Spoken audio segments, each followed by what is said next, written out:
안녕하십니까. 굿잡 하지영입니다. 고용노동관계 법규입니다. 법규 시작하시려니까 좀 답답한 마음이 올라오지 않으세요? 대부분의 우리 직업상담사를 지원하시는 우리 수험생들은요, 법규 불편하고 딱딱하고 부담스러워 하십니다. 그것은 우리의 성향이 사회형이기 때문인 경우가 많은데요. 그리고 또 실은 법규라는 것이 있다라는 건 알지만 일상적으로 접해보지 않았기 때문에 생소해서 그런 마음이 더 드실 거라는 거 이해는 하지만 여러분, 이 과목을 다 끝맺고 기출을 풀어보는 순간 다섯 번째 과목, 이 법규만큼 효자 과목은 없었구나 라는 것을 깨달으실 수 있으실 겁니다. 왜냐하면 법령이라는 것 자체는 변화되지 않아요. 자기가 새롭게 개정되어 봤자 다 거기서 거기라는 거죠. 그래서 문제의 보기가 이미 친숙하고 익숙하고 이거 봤던 건데 하면서 이질감이 느껴지는 그 부분이 답이기 때문에 여러분 기출 80% 나오는 우리 직업상담사 시험에서는 정말 법규가 효자 과목이라는 것을 믿고 제가 짚어주는 부분만 더 확실하게 해야지 하는 마음으로 함께 시작하셨으면 좋겠습니다. 차례는요, 우리 이번 법규에서 이렇게 보이시듯이 1번부터 10번까지가 있습니다. 더더더 감사한 것은요, 25년 새 출제 기준에서 최저임금법과 구직자 취업촉진 및 생활안전지원에 관한 법률, 이 두 부분이 새롭게 추가되었습니다. 그러니 10개 중에 8개는 기존에 나왔던 문제들, 그리고 2개 새롭게 출제된다 하더라도 우리는 80점 너무 높아요. 실은 60점만 넘겨도 되지만 80점을 기본적으로 받아갈 수 있다라는 거죠. 물론 저와 차근차근 다 보셨을 때입니다. 그래서 가볍고 좀 불편하지만 그 불편한 마음을 인내하시면은 점수 따기는 정말 가장 좋은 과목이다 라는 거 확신하시고 시작하시길 바라겠습니다. 첫 번째 단원입니다. 노동 관련 법령의 총론입니다. 노동기본법이라고도 하는데요.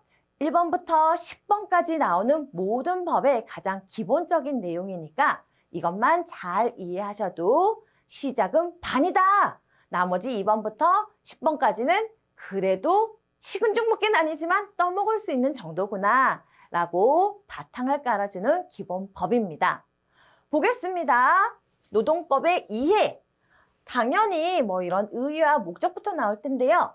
노동법은 다 아름다운 말, 인간의 존엄성을 보장하기 위해서, 그리고 노동법이니까 사용자와 노동자, 그렇죠. 노사자치주의를 실현하려고 하는 모든 법들을 우리는 노동기본법이라고 합니다. 이런 의의를 가진 이 법의 목적은요, 당연히 사회적, 경제적 약자, 그렇죠. 근로자가 약자라는 거죠. 사용자와 근로자 모두를 보호하기 위해서 만든 법이긴 하지만 그래도 약자인 근로자를 보다 많이 보호하기 위해서 그들의 이익을 대변하기 위해서 만들어진 법입니다. 그래서 여기에서 알고 가셔야 될 것은요. 근로자의 생존권을 보장하기 위해서 근로자를 보호하고 그리고 생산활동을 결국엔 촉진시켜서 마지막에는 전체 기업, 나라 전체의 발전에 이바지하는 것을 목적으로 하는데 이 모든 것이요. 아래에 나오나요? 어디에 나오나요? 여기 있네요. 자본주의 체제를 유지 발전하기 위한 것이지 민주주의 체제를 유지 발전하기 위한 것은 아니라는 겁니다. 민주주의적이라는 것은 정치적인 개념에서 접근하는 것이고요. 우리 기업가 노동자는요, 자본주의 체제에서 이루어지는 내용들이라는 거죠. 그런데 생각하지 않고 여기 자연스럽게 민주주의 체제의 유지 발전하면 틀린 말, 이질감이 전혀 느껴지지 않기 때문에 이 부분 잘 체크하시고요. 그리고 이런 근로기준법의 특징으로 또 잘 체크하셔야 되는 부분이 있는데 바로 이 부분입니다. 처음부터 하늘에서 떨어진 법이 아니라 예전 근대 시민법을 바탕으로 현대에 맞게 수정해 나가고 있는 과정에서 만들어진 법들입니다. 그래서 시험에 근대 시민법의 부정이 아니고 있던 것을 수정해 나가면서 보완하면서 지금에 맞게 제정되어지고 있다라는 과정 중에 있는 법이라는 거 참고하시면 됩니다. 하나하나 보고 싶지만 뒤에 이 법들은요, 내용이 너무 많아서요. 제가 이렇게 체크하는 부분만 1, 2, 3, 4과목은 아예 체크하지 않아도 되는 부분을 책에서 다 제외하고 제가 구성을 했다고 하면 이 법규 부분은 많이 제외했지만 그래도 법률의 구성에 따라서 제가 편집을 해 놓았기 때문에 체크하는 부분만 더 눈여겨보셨으면 좋겠습니다. 자, 근로기준법의 특징에서 이런 것은 뭐 당연하겠죠. 노사 대등의 실은 대등하지 않으니까 대등하게 실현하고자 하는 법입니다. 가지고 가셔야 될 것은 근대 시민법의 부정이 아닌 수정이다. 그리고 민주주의가 나오지만 아니다. 노사니까 자본주의 체제의 유지 발전을 위한 것이 이 법의 특징이다. 라는 거 체크하시고요. 기출 나오는 거 이 시간 마치시고 꼭 다 풀어보시길 바라겠습니다. 늘 강조드리지만 바로 밑에 있을 때는 쉽게 풀려요. 그리고 마치고 혼자서 다시 보시면 이게 뭐였지? 하고 다시 한번 상기하시면서 공부할 수 있는, 복습할 수 있는 기회가 되기 때문에 꼭 한 번씩 체크하시길 바라겠습니다. 자, 근대시민법의 수정이라고 했는데 도대체 어떤 부분을 수정했나 보겠습니다. 근대에는요, 가지고 있는 사람이 마음대로 할 수 있었어요.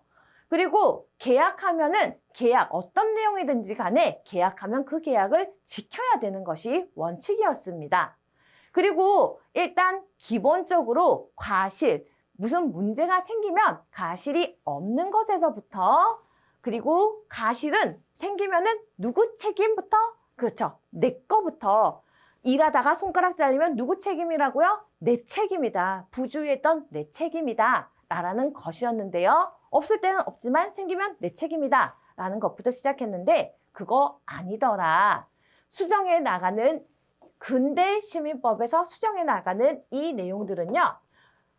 주인만 가지고 있으면 되는 것이 아니라 그렇죠. 노동자도 상대적으로 권리를 가져간다라고 해서 상대적인 원칙을 기반으로 하고 계약만 하면 되는 것이 아니라 공정한 계약을 해야 된다라는 거죠.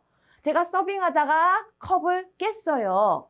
그래도 일하다가 그런 과실이 생길 수 있기 때문에 사실은 손해배상을 하면 안 됩니다. 이게 부담스러우세요? 그러면은 손해배상을 한다 하더라도 뭐 예를 들어서 정말 감당할 수 있는 수준, 이거는 그러면 안 되는데 그냥 하는 말입니다. 감당할 수 있는 수준으로 컵 하나에 1,000원, 이것도 부당하지만 그래도 해줬어요.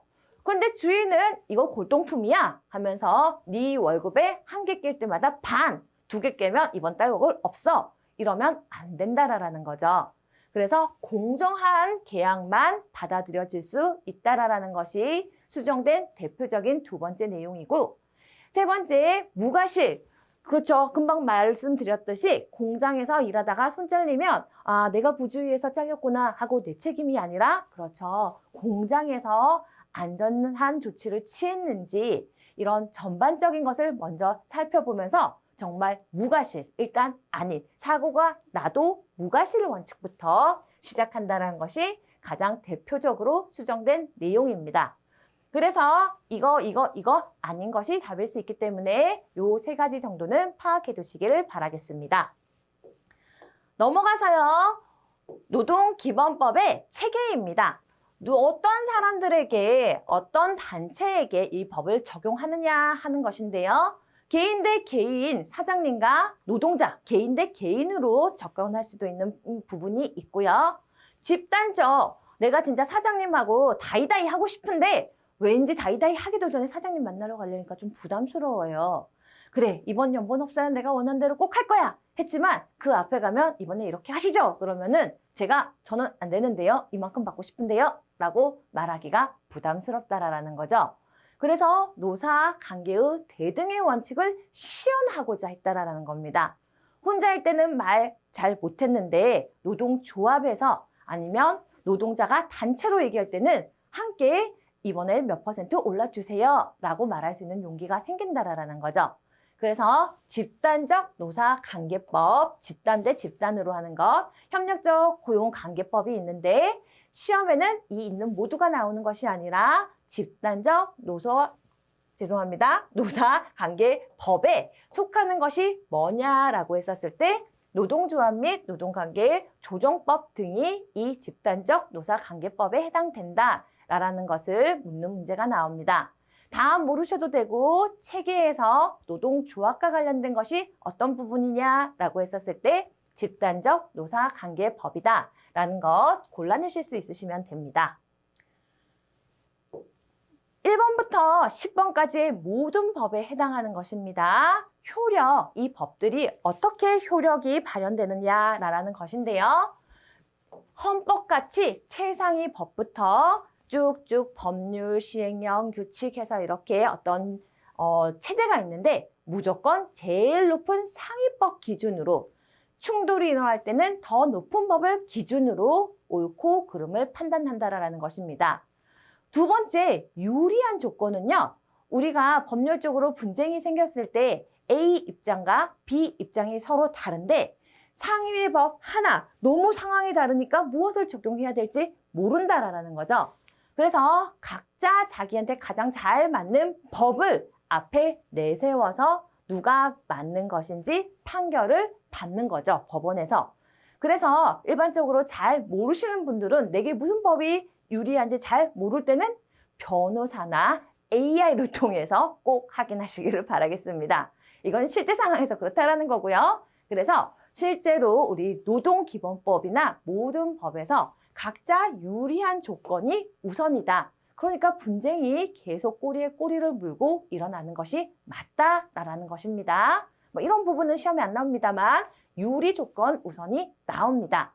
그리고 새롭게 나온 이 지금 시대에 필요하거나 트렌드에 필요하거나 어떤 필요성에 의해서 새로운 법이 제정되었겠죠. 그래서 신법 우선 적용한다라는 것과 마지막으로 특별법, 얼마나 특별하면 특별법이라고 이름이 붙겠습니까? 그래서 적용의 우선 순서가 상위법과 유리조건과 신법과 특별법이다라는 것을 알아두시고요. 우리 1번부터 10번까지의 법 중에 특별법은요. 남녀고용평등과 일가정양립지원에 관한 법률이 특별법입니다. 그래서 정말 어느 법보다 가장 우선시 적용되는 것이 무엇이냐 하고 보기에 여러 가지 법이 나왔을 때 특별법, 그렇죠. 남녀고용평등과 일가정양립지원에 관한 법률이라는 것 골라내실 수 있으셔야 됩니다. 자, 나머지는요. 제가 말씀드렸던 내용이니까 눈으로 한번 확인해 보시고요. 넘어가도록 하겠습니다. 근로기본권입니다. 근로기본권, 일할 수 있는 기본 권리인데요. 우리나라 국민에게는 두 가지로 크게 나눌 수 있습니다. 뭐냐면요, 일할 수 있는 권리를 누구나 가지고 있다라는 것이고요. 그 일할 때, 일할 수 있는 권리, 일할 때 가질 수 있는 권리 세 가지가 있다라는 거죠. 그래서 첫 번째 큰 문제는 근로기본권에 해당하는 것은 했었을 때 근로권과 노동상권인데 보통 노동상권은 노동상권으로 나오지 않고 해당하는 단결권, 단체 교섭권, 단체 행동권 이렇게 해서 보기에 근로권과 이 세 가지가 있을 때는 맞는 답. 그리고 근로권이 없이 뭐 다른 권리가 있고 이 세 가지가 있을 때는 틀린 답이 됩니다. 알아야 되실 것은요. 근로기본법이 근로권 더하기 근로상권이구나. 근로상권, 노동상권은 같은 말인데 이거 세 가지는 뭐냐면은 단결권과 단체교섭권과 단체 행동권으로 이루어져 있구나입니다. 아주 쉽게 제식으로 한번 말씀을 드려보면요. 단결권, 아까 사장님 앞에 가려고 하면 왜 이렇게 작아지는지 모르겠어요. 그래서 혼자 가는 것보다 같이 가고 싶습니다. 단결해서 가고 싶습니다. 그렇게 할 수 있는 권리가 있다라는 거죠. 그래서 대표적으로 노동조합을 만들게 된다라는 거죠. 두 번째, 교섭권. 노동조합을 만들었는데 교섭권이 없어요. 만들기만 하고 우리끼리 잔치할 거 아니잖아요. 그렇죠. 우리를 권리를 대변하기 위해서 그리고 관철하기 위해서 누구를 만나러 가야죠? 그렇죠. 사용자, 대표님 만나러 가야 되는 거죠. 여러분, 노동조합에서 교섭권을 발휘해서 대표님과 아니면은 관리자들과 경영인들과 만나는 것은 거부할 수 없어요. 그런데 제가 대표님한테 오늘 만나자고 이렇게 약속을 잡으면요. 바빠서 시간이 안 나서 그리고 뭐 그런 것은 해당이 없어서 하면서 거부권을 대표님이 발휘할 수 있습니다. 그러니까 우리는 더더욱 똘똘 뭉쳐서 교섭권을 실현해야 된다라는 거죠. 세 번째, 했는데도 안 돼요. 그러면 단체로 행동. 제일 쉽습니다. 데모한다라는 거죠. 나를 만나줄 때까지 아니면은 나의 의견을 들어줄 때까지 일단은 데모라도 한번 해볼 수 있는 것이 불법이 아니고 권리라는 것, 단체 행동권입니다. 뭐 제 예가 좀 잘 맞지 않는다 하더라도요. 여러분이 알고 가셔야 되는 것은 노동 상권은 뭐라고요? 그렇죠. 단결권과 단체 교섭권과 단체 행동권이다. 그리고 근로기본권은 여기에서 일할 수 있는 권리, 근로권까지 포함된다라는 것을 꼭 매듭으로 한 세트로 가져가시기를 바라겠습니다. 자, 지금 근로권 나오는데요. 똑같습니다. 여기에 우리 노동기본법은요. 아까 전에 자본주의 체제 이 말이 나왔고요.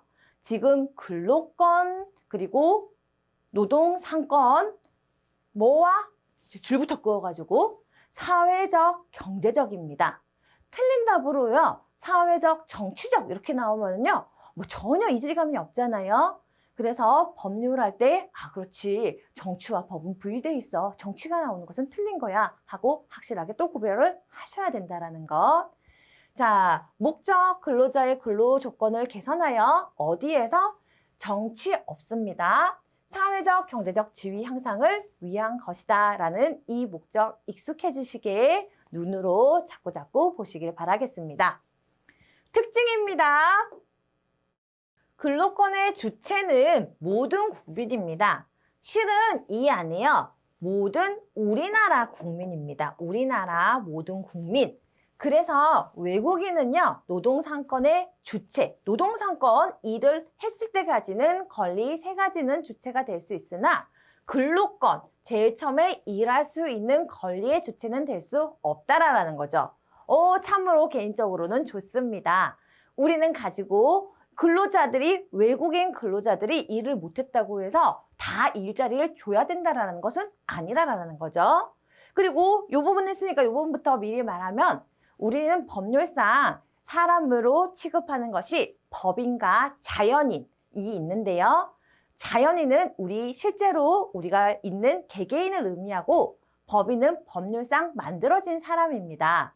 그래서 이런 근로권은 개개인, 자연인은 해당이 되나 법인은 근로의 주체가 될 수 없다라는 것 또 하나 같이 이렇게 묶어서 가져가셨으면 좋겠습니다. 근로권의 주체는 우리나라 모든 국민이고요. 그리고 이 근로권에 해당하는 것은 근로기회 제공 청구권, 나 일할 수 있는 기회를 제공해달라라는 청구권가요. 그리고 생계비 지급 청구권, 일 못하니까 생계비 네가 책임져라 라고 청구할 수 있는 권리가 있다라는 것이죠. 자, 나머지는요, 보겠습니다. 없네요. 더 이상 볼 거. 그렇게만 정리하시면 될 것 같네요. 자, 근로권에 대한 권리뿐만 아니라 이 노동기본권의 전반적인 권리입니다. 국가는요, 그렇죠. 근로권을 주기 위해서 고용 증진의 의무를 가지고 있고요. 똑같이 국가는 사회적, 경제적 방법으로 고용 증진을 노력해야지 정치적으로 낙하산 꽂으면 안 된다라는 겁니다. 정치적, 여기저기 다 아니라는 소리. 두 번째, 이 부분도 주의 깊게 보셔야 됩니다. 이 부분과 적정 임금을 보장해야 하는데 적정 임금은 보장이고요. 최저 임금은 그렇죠. 시행해야 합니다. 우리가 이 부분을요. 그냥 문구로 만나면은요. 적정 임금을 시행해야 된다. 틀린 말 같지 않고요. 최저 임금을 보장해야 된다. 틀린 말 같지 않아요. 그렇지만 틀린 답이라는 거죠. 그렇게 나옵니다. 최저임금은 법률상 시행해야 한다라는 것이고요. 그래서 최저임금 나오면 시행이 써 있는지 확실하게 보시고 다른 거는 말이 맞는 것 같아도 틀린 답이고 적정임금은 시행이 아니고 꼭 보장해야 된다라는 거죠. 최저임금만 시행해서 모든 임금 체계를 무슨 일을 해도 다 최저임금만 주면 됩니까? 그 일에 맞는 적정한 임금을 보장할 수 있게 만들어 놔야 된다라는 거죠. 그래서 나는 몰라, 나 다 모르겠고, 자, 적정임금은 보장이고 최저임금은 시행이다. 이 문구가 세트로 있어야지 맞는 답이다라는 것만 잘 가지고 가십니다. 근로조건의 기준은요, 당연히 마음대로 하면 안 되고요. 법에서 정한 거, 드디어 처음으로 민주주의 원칙 나오네요. 저 앞에 민주주의 아니었습니다. 저 앞에 뭐였죠? 자본주의였죠. 그렇죠. 자본주의 또 생각나는데 자본주의가 어디에서 나왔냐고요? 그렇죠. 특징에서 나왔어요. 특징은 자본주의, 권리는 민주주의, 그리고 나머지는 정치적은 없었다. 이게 처음 할 때는 간단한 것 같지만 자꾸 내용이 쌓일수록 헷갈릴 수 있어요. 혼돈되는 것이 당연합니다.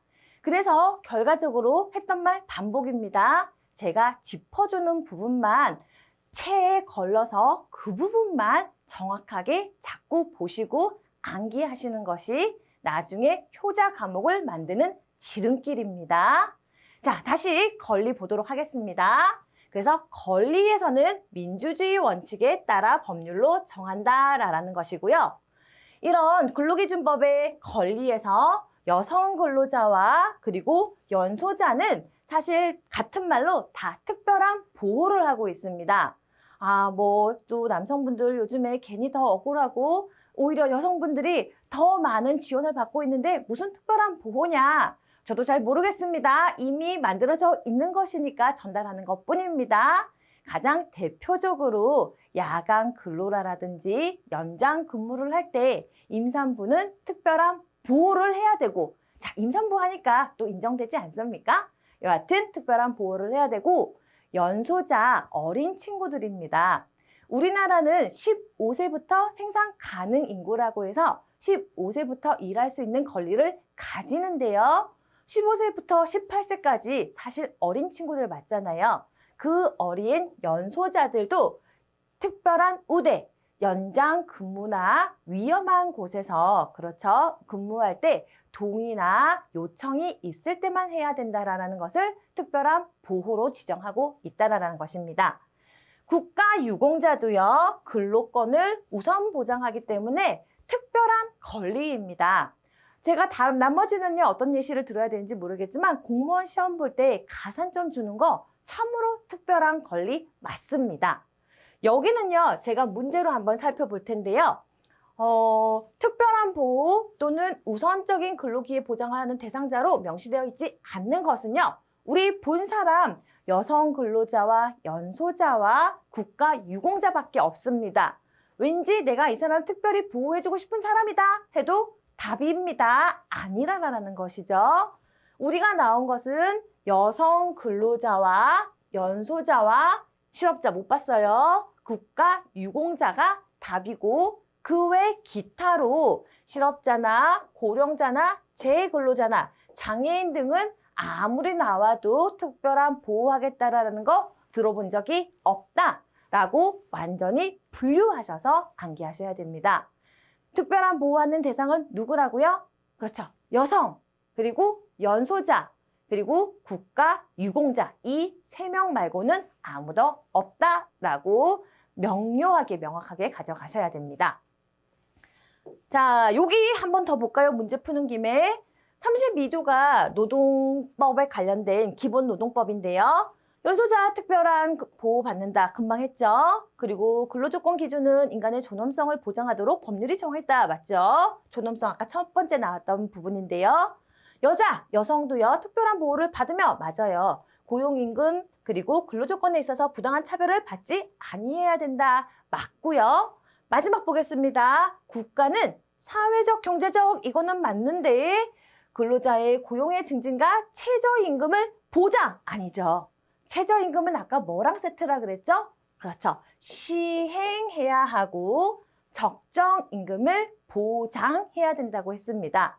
그래서 좀 익숙치 않은 것이라도 쭉 읽어보다 보면 제가 강조했던 그 부분에 그 문장이 나왔을 때 그게 맞는지 눈 크게 뜨고 찾아보시면 항상 그 중에 한 개는 있다라는 거. 제가 나온 기출문제는 여기에 다 실었습니다. 특히 법규는요.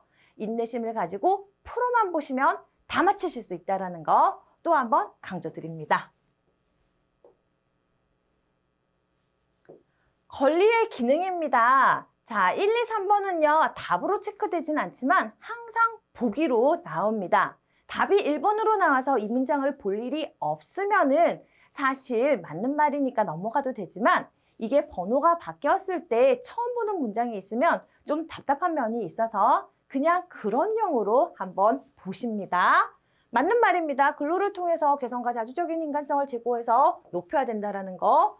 근로의 상품화를, 그렇죠. 상품화, 매매를 할 수 있다는 거죠. 내가 근로를 제공하고 돈을 받는 것 당연하다. 왜? 자본주의 경제의 이념에 기초를 제공하고 있기 때문이죠. 국민으로 하여금 근로를 통해서 생활의 기본적인 수요를 돈 벌어서 스스로 충족하게 하게 하는 것이 권리의 기능 맞고요. 답으로 체크되는 항상 이 4번을 잘 보도록 하겠습니다. 근로기회 제공을 통하여 생활 무능력자에 대한 국가적 보호 의무를 감소시킵니다. 그렇죠. 국민들이 일 안 하고 있으면 나라에서 보장해줘야 되는 어떤 것들이 많으니까 어떤 국가 보호 의무가 증진될 것이고 생활 무능력자가 아니라 돈을 벌면 나라에서 지원을 안 해줘도 되니까 좀 덜 해줘도 되니까 의무가 감소된다라는 것입니다. 이해되시죠? 돈 버는 사람한테는 지원 덜 해줘도 되니까 감소되고 돈을 안 버는 사람들이 많으면 나라에서 지원을 많이 해줘야 되니까 보호 의무가 증진된다라는 것이죠. 그래서 여기 이 문장에 반대되는 내용이 써 있습니다. 근로기회 제공을 통하여 생활 무능력자에 대한 국가적 보호 의무를 증가가 아니라 뭐라고요? 감소시킨다. 이것이 맞는 이야기입니다. 틀린 거 찾으라고 했으니까 답 4번이 되겠네요.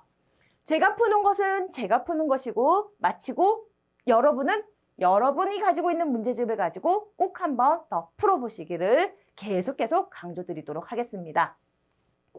처음에 했던 근로권과 두 번째 노동상권, 근로상권의 이해인데요. 이미 내용 다 알고 계십니다. 단결권 합치는 것, 교섭권 만나자고 하는 것, 행동권 쉽게 데모하자고 하는 것. 이 세 가지가 한 세트로 노동상권, 근로상권입니다. 단결권 읽어보시면은요, 이해하시고요. 교섭권 읽어보시면 이해하시는데요. 바로 이 부분, 교섭권의 주체는 개인이 아니라 개인 근로자가 아니라 그렇죠. 노동조합이라는 거죠. 개인은 아까 전에 경영진 사장님 만나자 해도 그렇죠.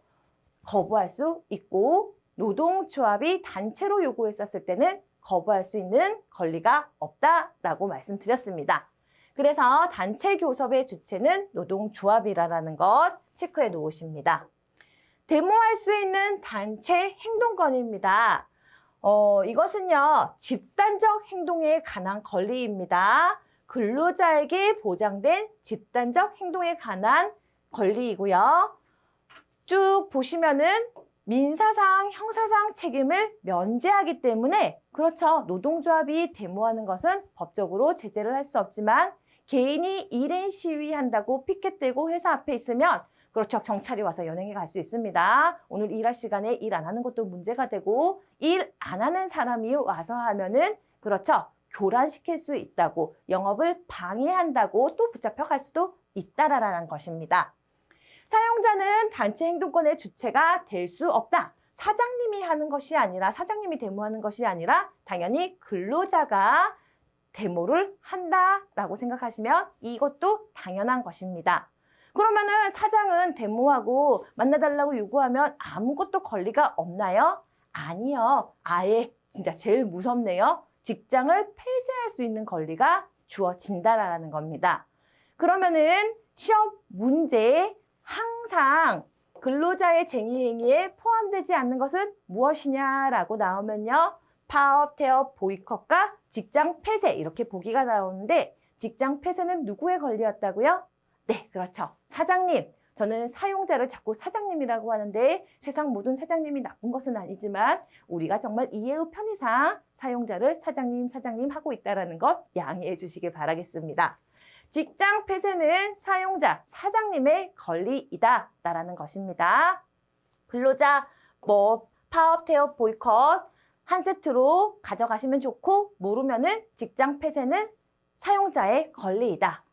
나머지는 용어만 보셔도 다 아실 것 같은데요. 태업 뭐죠? 태업 뭐죠? 그렇죠. 태업은 게으름 피우는 거예요.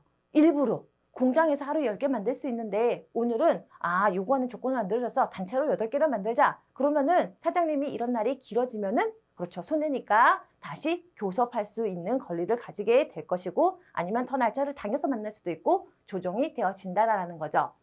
파업은요. 아예 일 안 하는 거죠. 그리고 보이콧. 내가 우리 회사 사람인데도 우리 회사 물건 안 써요. 그리고 내가 안 쓰는 것은 둘째치고 밖에 나가서 우리 회사 물건 쓰지 마요 하면서 얘기하는 것을 보이콧한다라고 표현합니다.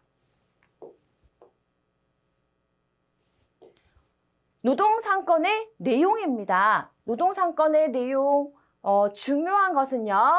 이거 했던 부분인데요. 단체 교섭은 개인한테 있는 것이 아니라 그렇죠. 노동조합이 가지고 있으므로 누가 주체가 된다? 단체 교섭의 주체는 원칙적으로 노동조합이다 라는 거 반복해서 이 부분만 강조하고 넘어가도록 하겠습니다.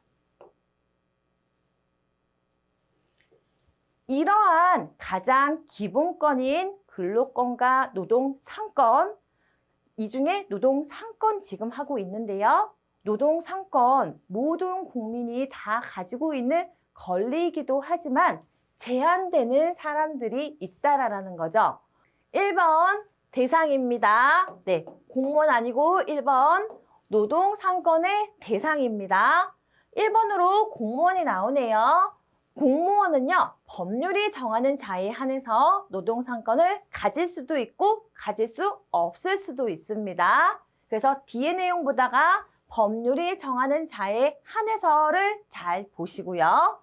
두 번째, 단결권과 단체 교섭권, 모이고 만나자고 요구하는 권리는 가질 수 있으나 행동권, 데모하는 것은 제한되는 대상들, 여기도 공무원이 나와 있네요. 행동권이 제한되는 대상들도요. 이 세 가지가 있는데 일반직 공무원 나라 일을 하러 왔으니까 지금 데모하러 가면 안 되고 일해야 됩니다. 국민의 권익을 보호하기 위해서 일하고 계시니까 일하셔야 되고요.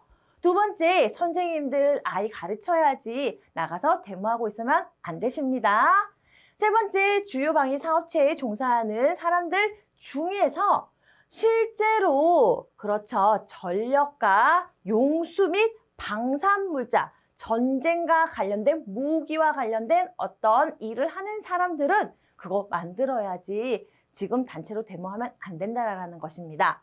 주요 방위 사업체, 주요는 둘째치고 방위산업체라고 하는 것은 군대에 물건을 납품하는 관련된 사업을 하는 모든 사람들을 방위사업체라고 방위사업체에서 종사하는 근로자라고 표현을 합니다. 양말 만드는 사람들은요. 그렇죠. 단결권과 단체 교섭권과 단체 행동권 가질 수 있는데 이렇게 관련된 사람들은 단체 행동권은 제한할 수 있다라는 것입니다. 마지막으로 세 개 다 제한해요. 무조건. 그런 사람들은 경찰과 군인 등입니다. 이 사람들이 경찰이 데모하고 경찰이 대통령한테 만나자고 하고 이런 거 없죠? 상명하복의 기본 단위인 경찰과 군인은 세 가지 근로권 모두 다 제한할 수 있다라는 것입니다. 자, 마무리하는 부분이 나왔습니다. 기타 노동법에서 중요한 것은요. 근로조건 향상과 관계가 없는 정치 파업은 하면 안 됩니다. 우리가 정치적인 것은 아까 전부터 한 번도 해당되는 것이 없다고 얘기했고 거기에 어떤 것이 나오면 다 틀린 답이라고 얘기했습니다. 그래서 정치 파업으로 인해서 누구누구 뽑자, 누구누구 선거운동 하려고 그렇죠. 데모하고 만나자고 요구하고 합치고 그러면 안 된다라는 것이죠. 그리고 쟁의 활동을 할 수 없는 경우는요. 선원 배 타고 나가서 외국에 가 있는데 돌아와야죠. 거기서 데모하거나 단체 교섭권을 요구하거나 와서 만나야지 거기 외국에 가서 만나면 안 된다라는 거죠. 그리고 승객을 태우고 항해 중인 경우에는 그렇죠. 승객 대부분이 국민일 수 있기 때문에 상대 원칙, 또 다른 권리를 보장해야 되기 때문에 이 두 가지의 경우에는 쟁의 활동을 할 수가 없습니다. 선원이라도 우리나라에 있을 때 지금 배 안 타고 있을 때는 세 가지 모두 다 자유롭게 가질 수 있는 권리를 있습니다. 비상사태에 의한 제한, 공공복리 더 큰 것을 지키기 위해서는 어떠한 경우에도 근로상권을 제한할 수 있습니다. 문제는요, 제가 따로 풀어보지 않겠지만요, 또 다시 반복합니다. 이 시간 마치시고 여러분 기억의 저편으로 보내시기 전에 꼭 한번 문제풀이를 하시면서 제가 강조했던 부분 다지시길 부탁드립니다. 수고 많으셨습니다.